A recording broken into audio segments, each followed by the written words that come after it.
This episode of the Bari Chronicles is proudly brought to you by Bariatric Support Australia. Hi everybody, I'm Tash. And I'm Damo. And we are so excited to bring you this week's episode of The Bari Chronicles. We are. How you doing, Damo? Great. I'm glad to hear it. You know, it's really weird when we're recording together in the same room. We have to not look at each other. We have to look at the camera. And I still feel weird about it. It's difficult because... Like, I feel weird. I feel like I'm doing like sneaky little side eyes at you. Do you agree? I do. Anyway. It's a strange feeling. So,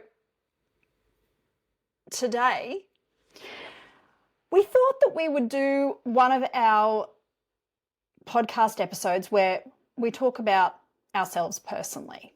We are incredibly fortunate that we get to chat with so many amazing, inspiring, and incredible professionals that work within the bariatric space. Yep. Doctors, dietitians, psychologists. We're going to be hopefully speaking with some exercise physiologists coming up. All sorts of wonderful, inspiring people, and of course, our lived experience people that, I don't know, to me, it just hits differently. Yep.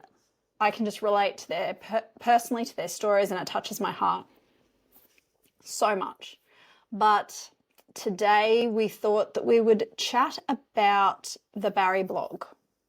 The Bari blog.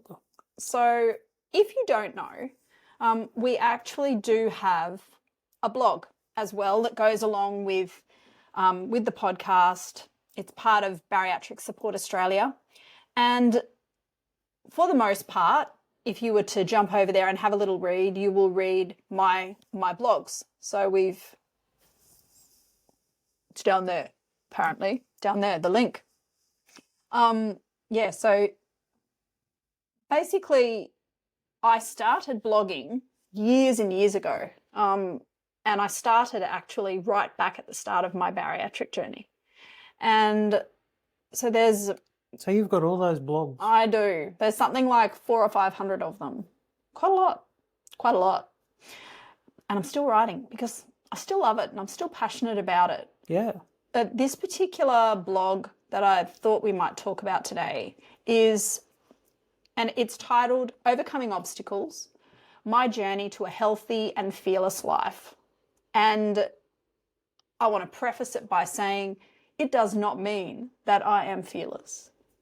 It means that I'm journeying towards those goals that I have for myself. And I'm very aware that when we're on a bariatric journey, we have those hopes and dreams and goals for ourselves. And it can feel like there are gigantic mountains to climb. Yeah. And how do we do that? So let's talk about it. Damo, you and I have both been on this journey for a long time now.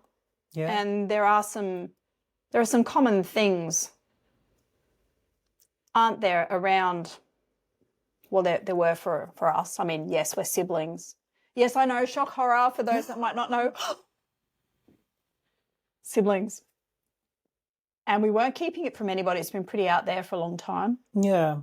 Just takes a while for word to get around. It does. And, you know, it's it's just one of those things. So I suppose we did share, you know, a fairly common childhood in terms of some of our experiences, but not everything was exactly the same. No. But I think that for us, growing up, when we did, life was fairly different back then. But I think that probably one of the hallmarks of my life prior to having bariatric surgery was that I always felt afraid.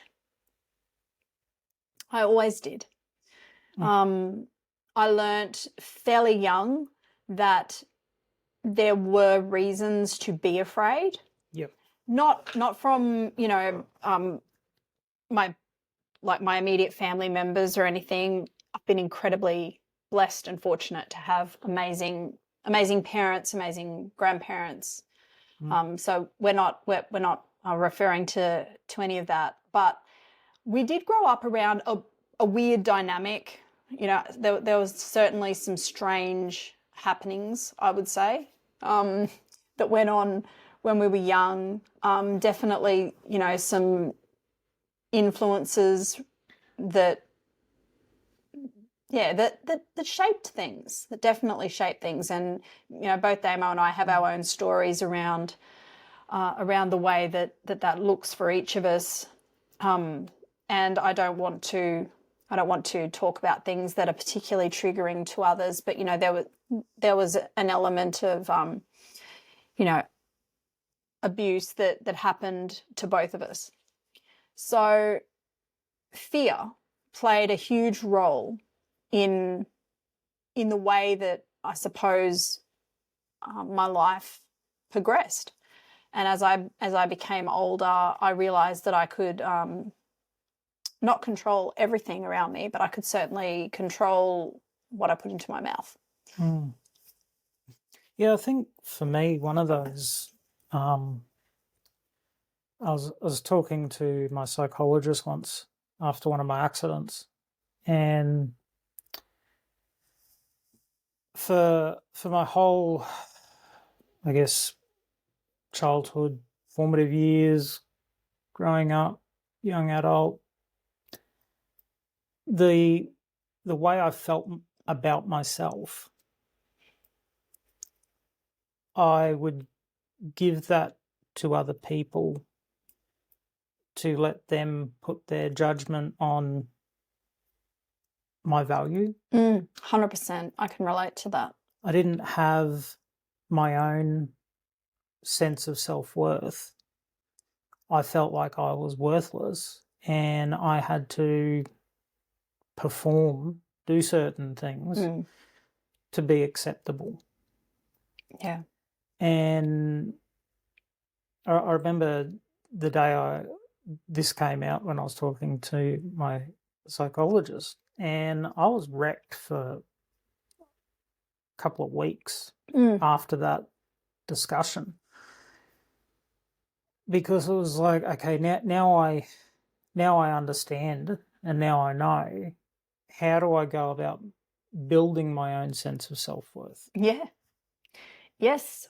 And it is probably fairly similar for me. I did not grow up believing that it was actually right for me to have an identity or for me to have self-esteem, that I felt that, and this is no slight on anyone or anything, but this is the way that I interpreted some of the messaging that I received as a young person. And it was very much not to be proud, not to be you know, inflated with pride.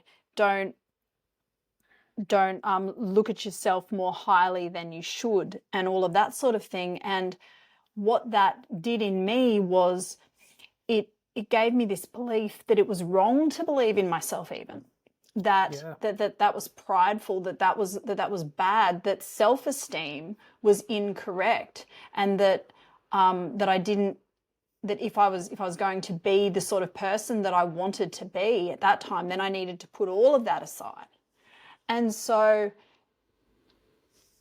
that was, I believe in me, that was like laying a foundation for a very dysfunctional relationship with myself.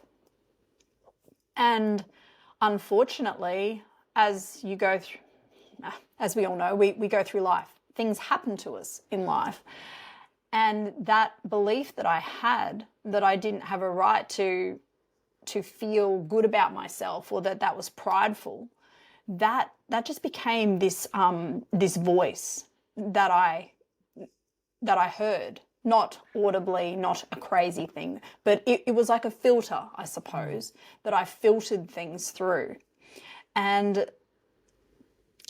I struggled desperately with not knowing who I was, with a desperate desire to feel like I was acceptable, to feel like I was valuable, to feel like I was worthy. And I just did not feel that way. And to, I don't know, I suppose for me, to sort of try to fill up that hole, fill up that void that I had in my life and in my heart, I ate. That is what I did. If I was sad, I would eat. If I was anxious, I would eat. If I was whatever, I would eat. And that is fairly typical of the coping strategy that I saw modeled to me. And again, this is not slight or shame on anybody else. As an adult, I then had the opportunity to choose how I was going to respond. And for a long, long time, I continued to choose to do the things that I had seen modeled to me. Yeah. I don't blame, like I said, I don't blame anybody for those things, because by this time I was an adult and I was able to decide and I was able to make choices around those decisions. But I think they become a habit. It becomes automatic. It becomes so ingrained that we do it without even thinking. Like you said, automatic. Totally.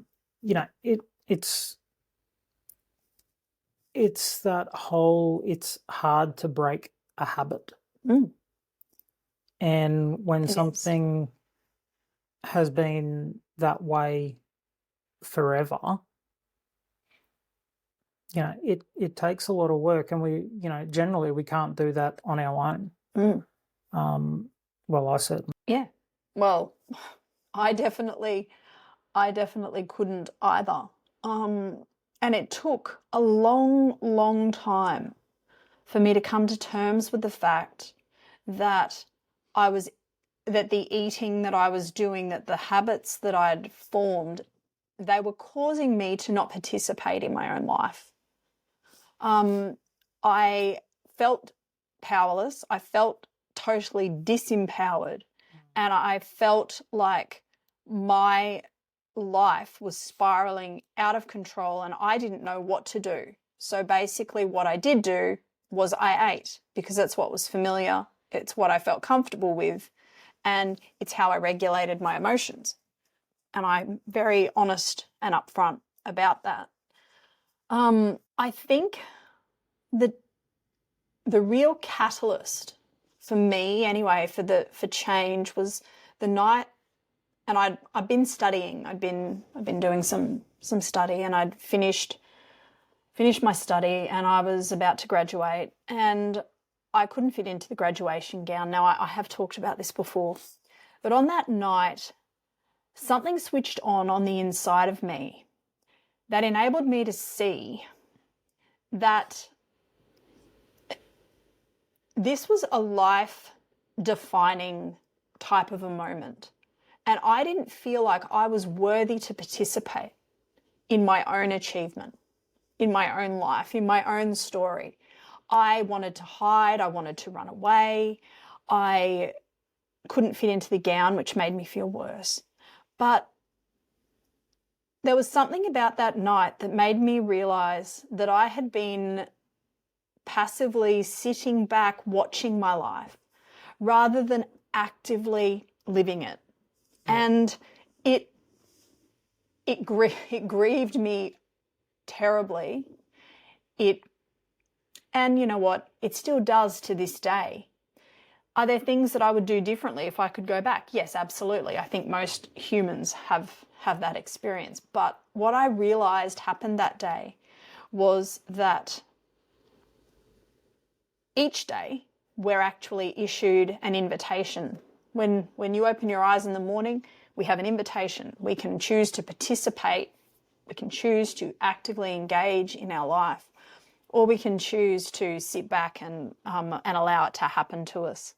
And that's what I'd done. I'd allowed my life to just happen. And I think that I did it that way because I expected to feel disappointed in myself. And if I didn't actually invest myself into my everyday life, then if things didn't work out, well, I wouldn't have to deal with being disappointed all over again. But I don't know, something about that day, it did something in me. And I realized that I didn't want to live like that anymore. I wanted to be able to be the kind of person on the outside that I felt like I was on the inside, but that I didn't quite know how to be. Does that make any sense? Yeah, it does. I look back now at so many things that I've done, and at the time when I was doing them, I didn't feel any sense of achievement or pride. It was just me doing stuff. Yeah. And it didn't matter how good I was at those things. Yeah, I would actively do things to not be recognized. Yeah. Whether it was I knew my name was going to be called out for something, so I just happened to be at the toilet at that moment. And, so I would watch my peers be recognized, but I would always find a way to not be there as well. Yep. I totally understand feeling that way. I think I might even just read a section of this blog. So what I wrote here is, when you open your eyes in the morning, the invitation is issued. You may not have the power to decide everything. Some things are handed to us. We can't decide our genetics, but you do have the power to decide how things will impact you. I had the power to accept the invitation and become an active participant in my own life. I'd disqualified myself for years. I'd uninvited myself from my own life on a daily basis, and there were reasons for that. My upbringing, my background, the fact that I had sad things happen to me in childhood, my own brokenness that had seeped into my very soul and caused me to doubt my own worth and my inner rage at all of those things. All of that played a part, but the facts remained. As long as I chose to decline the daily invitation to participate in the answers for my own life, I remained stuck. So can I just encourage you that if you're feeling that way, you can unstick yourself. You do not have to stay there. And I know how it feels to be there because I was there for 40 years of my life. I sat there feeling like I was completely and totally disqualified, like I did not have the worth within myself to participate daily. But there are a couple of, when I was writing this, there are a couple of things that I realized that I've done consistently. And having bariatric surgery was by far the best thing that I ever did for myself, for this part of myself, for my emotions, for helping to heal some wounds that I had. Bariatric surgery, getting therapy, being disciplined in certain things and allowing myself to change. Because you know what? Sometimes we feel like, well, I can't change. I've always been this way. No, that's bullshit. You can. You can change. We can make a decision to make small changes. It doesn't just happen overnight. Anyone that tells you it does is lying to you. We don't just click our fingers and suddenly you're a brand new person. Yep. That's a lie. It doesn't happen like that. But what we do have every day is that invitation. Yep. And every day we get to choose. Every day we can make little changes. So for me, the start of that, like I said, I had that graduation night, etc. On the way home from that is when I started to consider. Now, Damo had already gone down the path of having his sleeve at this point. So prior to that, I'd had lap band surgery. It was a shit show. It was terrible. It nearly caused me to not be here anymore. It was very, very bad situation. When Damo told me he was going to have sleeve surgery, I begged him not to do it. That was me, like greatly supportive sister, please don't do it. I don't want you to not be here anymore. I begged him. He ignored me, thankfully. But I think he also knew that I was very, very frightened for him. Yeah. He knew that it was fear. I was afraid. I didn't want him, his wife, his little girl to go through what my family had gone through. I didn't want that. And I had some really well-grounded reasons to just think that it was a very, very bad idea to have further bariatric surgery. So the first thing that I had to do in this whole changing process thing was I had to change my mind. I had to change my mind about bariatric surgery. So my failed lap band did not mean that all bariatric surgery was bad. Just lap bands. And if you're a surgeon listening to this and you do lap bands, stop it. They're bad. They're bad. Bad, Dobby. So I had to decide that my bad experience did not mean that bariatric surgery was a bad idea altogether. And that was the first hurdle and the first obstacle. So I watched my brother. I watched his journey through. I watched him lose so much weight. Then I watched my sister. So I didn't just go, okay, well, you know what? We're off and racing now. I'm going to do this. I watched for quite a long time. The next thing that I did was I changed my circle. Yep. And this one was rough. This one was really hard. So I had surrounded myself, as most of us do, our entire lives, with people that we feel comfortable with and people that we know and we're familiar, or we have similar values, and, you know, we just naturally will gravitate to people like that. I put myself around people that challenged my ideas. I put myself around people that had different beliefs and values to me. And I learned a lot about myself, about my own limiting beliefs during that time. And it was very, very eye-opening, very eye-opening. I'm not suggesting that we all need to ditch our friends, our family, and go off on a jaunt. That's not what I'm saying. What I'm saying is that I had to open my eyes to the possibility that perhaps I could learn things outside of the sphere that I'd put myself in, and that if I did that, that I would be able to make some really meaningful changes in my life. And we learn a lot about ourselves when we do that. Yeah, 100%. You know, when I did that, I learned a lot about my preconceived ideas of people. Yeah. About my judgments that I'd automatically made without even realising that I'd made them. And a lot about myself. Yeah. Things that I needed to learn. And it was, honestly, change, hey? It was one of the best things I ever did, because I am so much better for it. Yeah, absolutely. Absolutely. I completely agree. Putting myself in situations with people, with just different just different dynamics. It was the best thing that I ever did for myself. To put myself in a place where I was forced to grow, forced to consider the things that I'd once valued. And basically what I really did do was I put everything down for a while. I just put everything down. And I picked up the things again that I felt really and truly meant something to me. And I'm very grateful for that time in my life, that I took that time.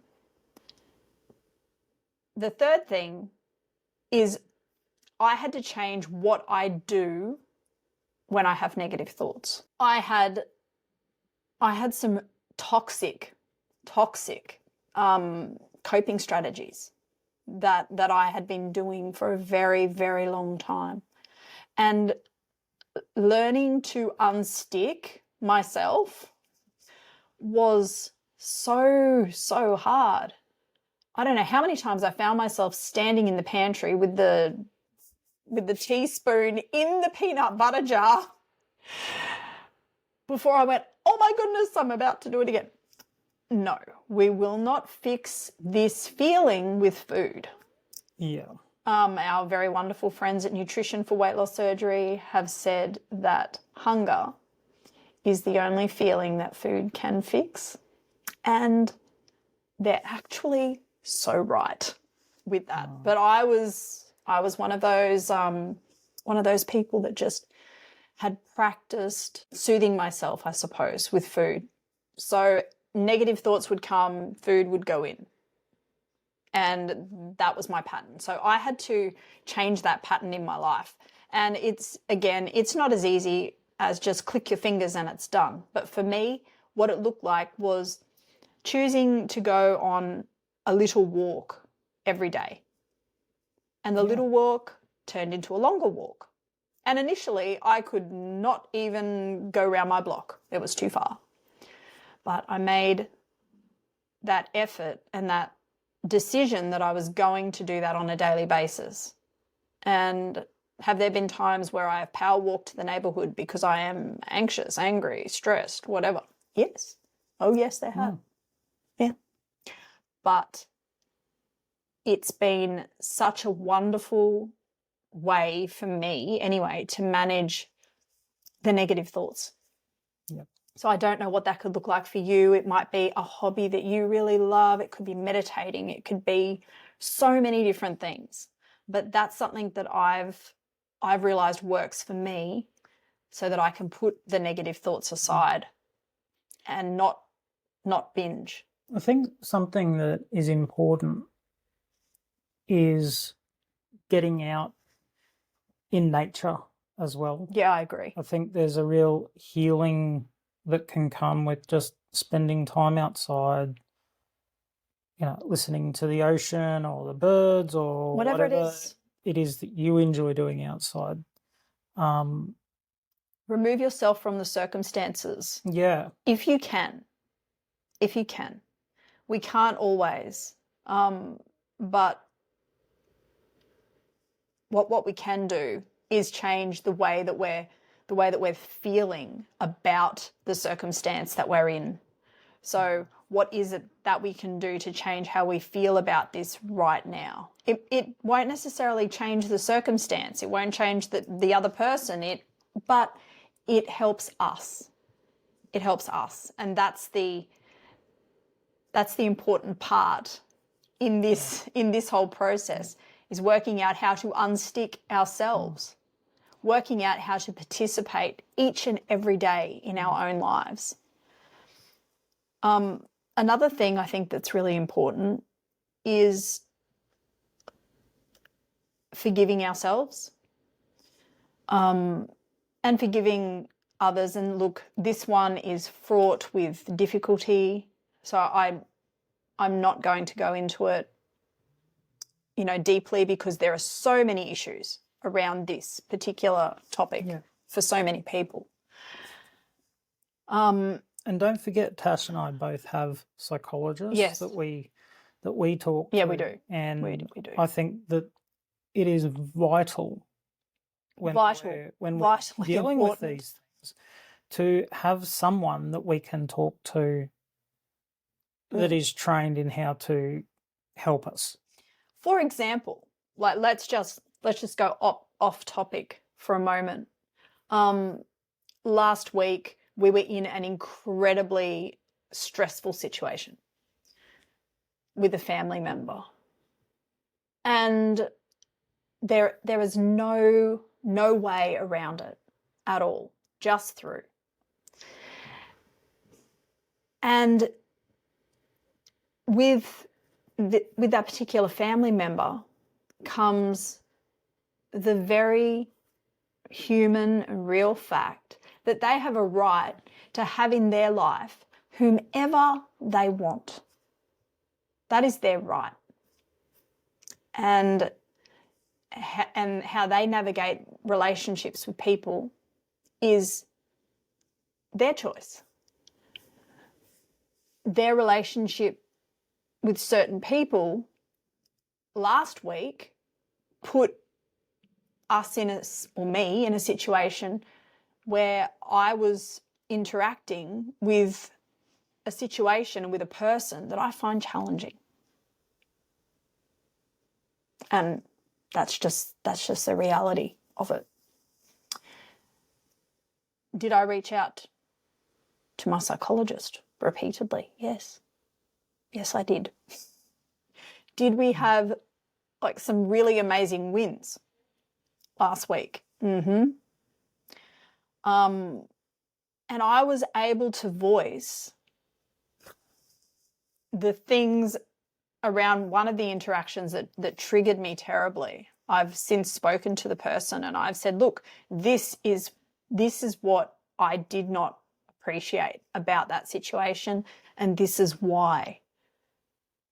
And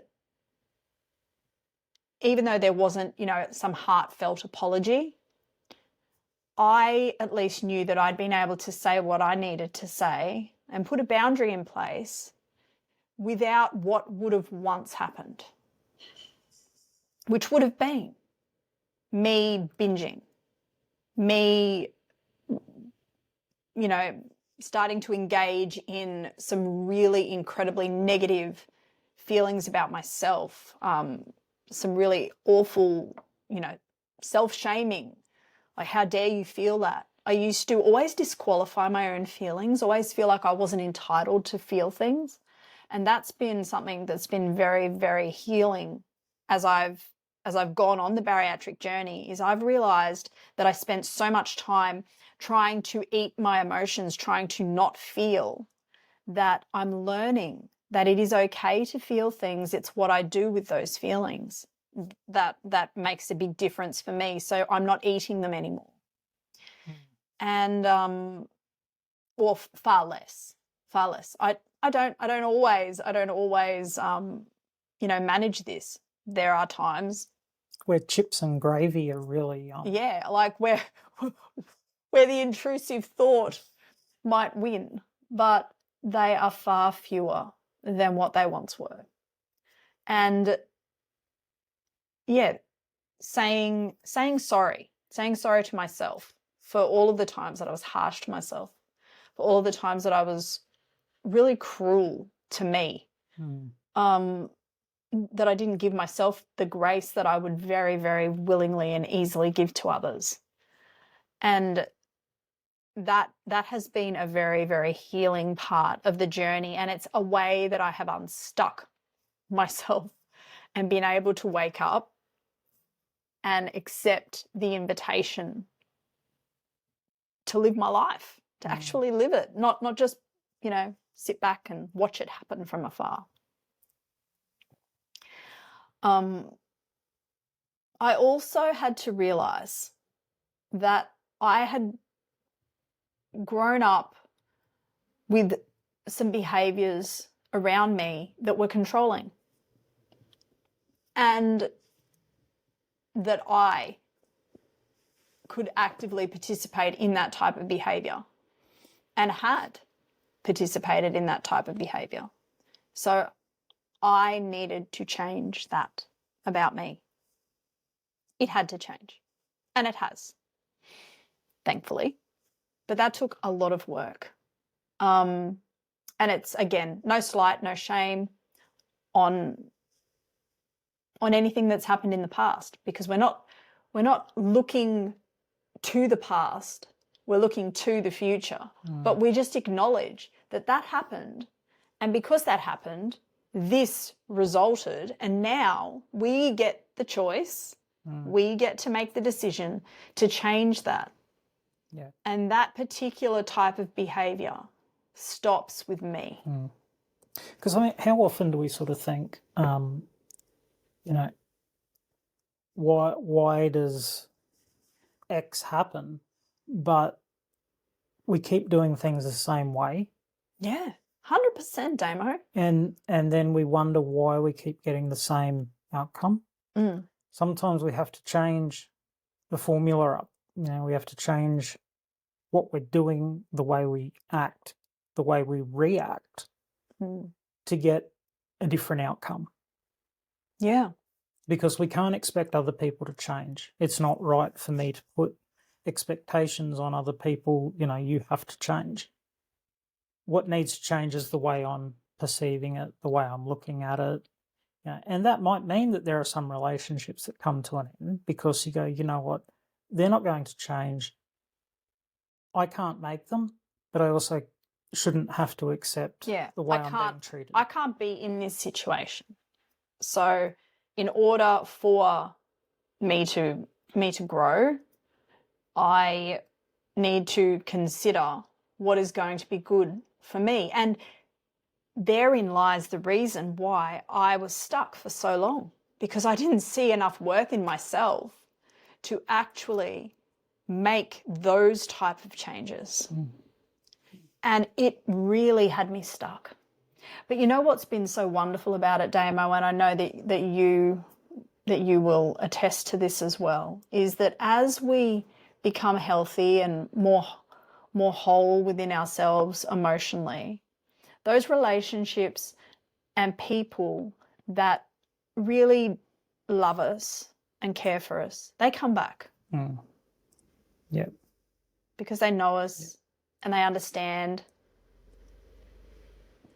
They've worked on themselves, you've worked on yourself, and you find a way forward. Or maybe you don't, and that's okay too. Yeah. Yep. It's okay to have those boundaries. And it took me such a long time to realize that it's okay to have those boundaries, because growing up, it is not something that was encouraged. That's being willful, that's being rebellious. I don't know how many times I was called the black sheep of the family because I was willful, rebellious, blah blah blah, all of those things, because I questioned and that. No, it's good to do all those things, and it's normal and healthy.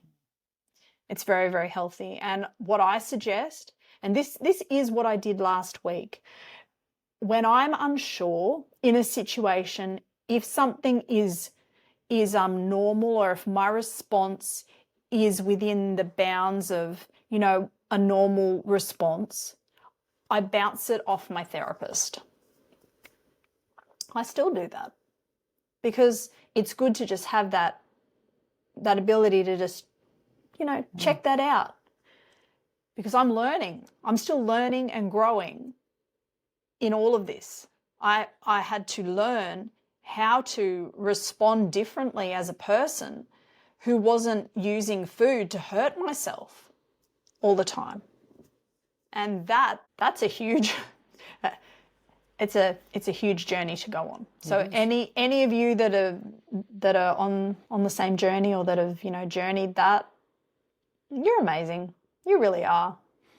Yeah, something you said before about never really doing anything for yourself, because of how you feel about yourself.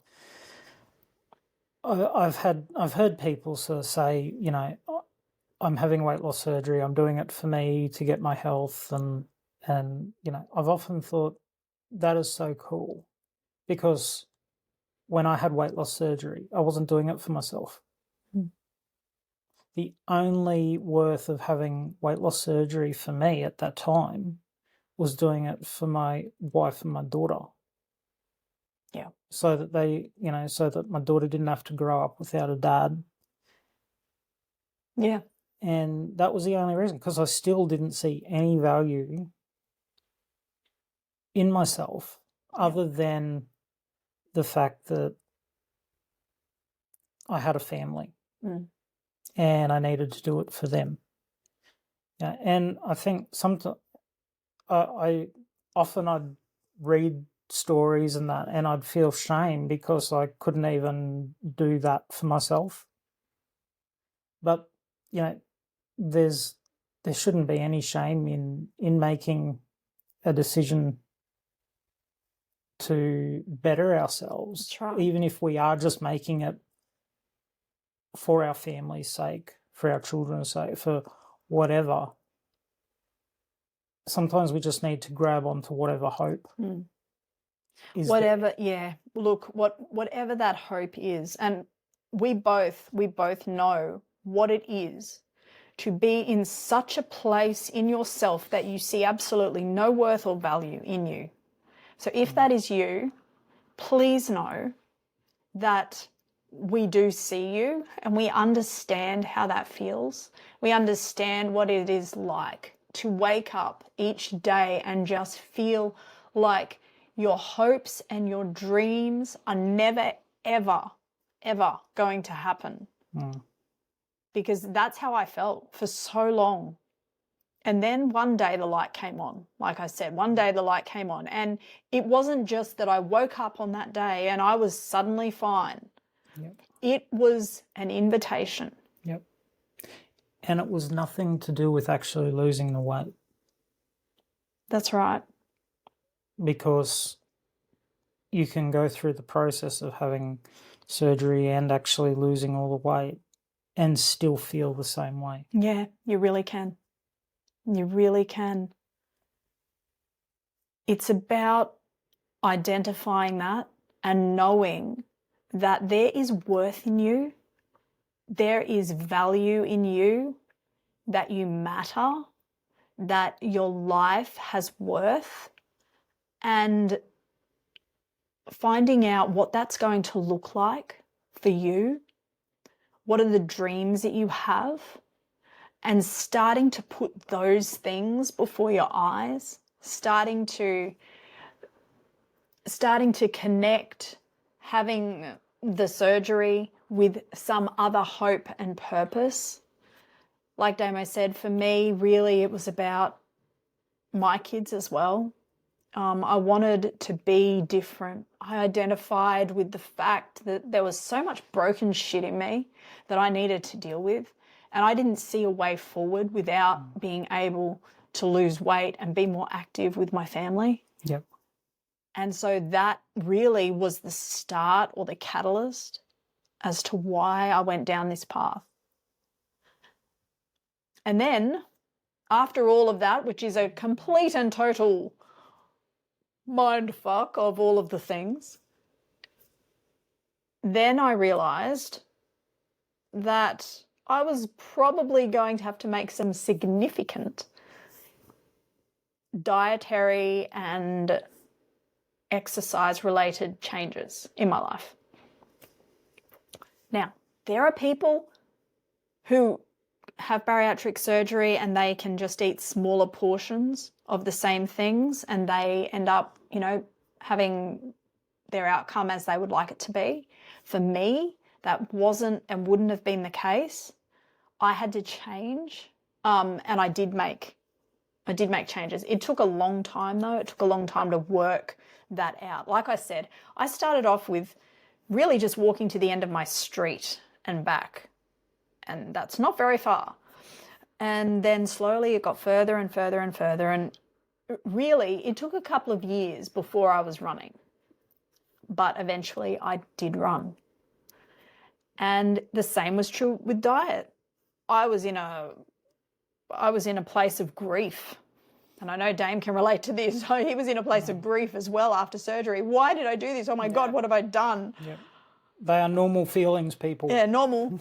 Totally normal. You're not going crazy. If you feel like crying when your family walk through the door with takeaway, that's normal. And the emotions sort of peak around day 3, day 4 after surgery. Yeah. So it's very normal to have buyer's remorse and regretting all our life decisions. Yeah. What have I done? Why did I do it? Just understand that's part of the hormonal imbalance of having surgery and everything that's going on. So it is normal. Yeah, it is normal. I actually wish that more teams understood that particular part of it and that there was some sort of psychological follow-up in that first 2-week period. Like, I wish that was mandated because it was during that time where, like, it was actually by week 3 that I hit a very, very low point. I cried when my family brought KFC home. I went into my room and, like, shut the door and just bawled my eyes out. My friend, my dear, wonderful dearly loved chippy friend was gone. And at that time, it felt like the worst thing in the world. And No dirty bird. no dirty bird. And it was it was really, really hard. It doesn't mean that I haven't had, you know, like chips again since then. Obviously, you know, I have, but I definitely eat differently than how I once did. And I think it's the motivation behind it that's changed. Yeah. Would you agree with that? Yeah. Like, it's not that driving force to eat that food to make myself feel better now. It's No, for me, I found pleasure in just going for a drive with my wife, stopping, having a bit of a walk around, look at things, and you know, we might get a cup of coffee or something. yeah. Usually, we'll get a cup of coffee because Kim loves her mockers, and that's fine. Even more than me. Even more than Tash. So you know that's our thing, and you know we can. There are times where we even make a thing of going to the dump if we've got to take some rubbish there, and you know we have our dump dates. Whatever works. Whatever works, you know. We take those moments because we're both busy, and if there's a moment where we can do something together, then it's like, yes, let's do it. Yeah, you know, and those moments are like those stolen little moments are precious. And it just goes to show that we can find value, purpose, and all of those things in the small things. Even just as something silly, like we moved from Sunshine Coast down to Geelong, and we noticed it was in October, there was a lot more kids out doing trick-or-treating for Halloween. We went a bit different and bought Zupa Dupas and oranges. And the next year, we had kids coming past going, oh, I hope they've got the fruit again. Mm. And it was just like, you know, this is really cool. We know it as the people with the fruit. As the house that had the fruit. And to see these kids happy to, you know, oh, no, I'll have an orange, thank you, you know, and how awesome is that? Parents walking past. Well done, parents. You know, that's very cool. And it's just like, but of course, you had both options there. Yes, we had Zupa Dupas and we had some lollies as well. Of course. You know, I like to have a nibble of some of the lollies that don't get taken, and you know, it's stuff we enjoy. But understanding that it's also all right to offer other options than just, you know, sugar. It was just, it was fun, you know, and it was one of those moments that I would never have done. You know, I would never have dressed up and sat outside to give stuff out to people. Oh, 100%, Damo. Put a box of things out and then hidden away and just hope that no one saw you. It. Yeah, 100%. You know, but being able to stand out there and talk to people, and you know, it was that. And I was sitting there going, after it, I was like, I'm so glad that I'm actually brave enough to do this now. Yeah, participating in your life. Participating in your life. So can we just encourage you today to participate in your life, because you're worthy of that. You deserve that. And whatever those things are that you might be holding back on, perhaps just try to be brave. I know it can be a challenge, but the rewards are there. The rewards really do pay off. You know, this afternoon, what I'm doing is I'm going suit shopping with my sons, because we have our 17-year-old's presentation ball coming up on Saturday. and the other boys in the family need some suits. And so the older boys, the adult boys, have actually invited me to go. And that means so much to me. They don't have to ask me to be there. And I would certainly never presume to just push myself into that situation or, hi, boys. But they asked me to go. And I love that. But there is a time when I would have found every excuse because I wouldn't have wanted to embarrass them. But I can be there today. I can be present in that moment. And still embarrass them. And still embarrass them because, you know, I talk too much to people now. Anyway, you have an incredible week. I hope that this has helped.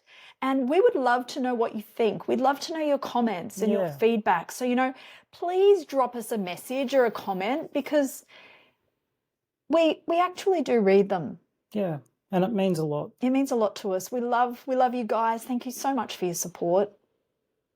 Have a great week. See ya.